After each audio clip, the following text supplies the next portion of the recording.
një nga fushat të cilën e shoshit kjo shkencë objektiva të shariatit është kjo fushë, do thotë arritja e dobive edhe menjanimi i dëmeve. Dhe faktikisht Islami në përgjithësi është ngritur në këto dy gjëra. Pra, por ajo që është e rëndësishme është që njerëzit në përgjithësi kanë një perceptim karshi asaj se çfarë është e dobishme, çfarë është e dëmshme, me thonë kushtimisht peshorja të ta nuk është stabile.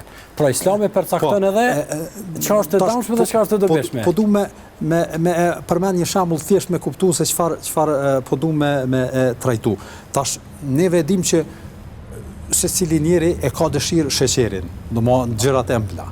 Edhe tërhiqet pra ka dëshirë me hangër, pra tërhiqet në këtë. Mirë po rezultatet e fundit në kohën bashkëkohore po na tregon që sheqeri është i dëmshëm për shëndetin. Nuk është i dëmshëm në kuptim për arsye se njeriu ka nevojë për sheqer. Faktikisht një përqindje e gjakut ti patjetër duhet të mbajë sheqer. Po dëmi është kur kjo teprohet. Po tash pra nuk duhet me qenë peshorja dëshira jonë. Po peshore qenë ka realiteti edhe diçka tjetër. Pra, ai kufizimi që duhet ne me pas nëse dojmë me përfitu për sheqerit ashtu atë dobin që duhet ta kemi. Për çata Zoti i Madhëshëm në Koranin famlar thot në një ajet thot në surën Al-Mu'minun وَلَوِ اتَّبَعَ الْحَقُّ أَهْوَاءَهُمْ لَفَسَدَتِ السَّمَاوَاتُ وَالْأَرْضِ.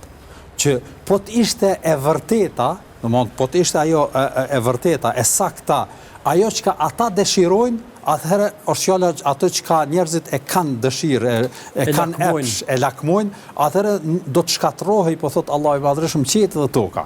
Që do thot nuk është kjo është e rëndësishme e kuptu besimtarë që nuk është kanari peshorja e vlerësimit të gjërave që është e dobishme apo është e dëmshme, ajo dëshira jon apo ajo joshja jon, ajo epshi jon, po është diçka tjetër, është realiteti.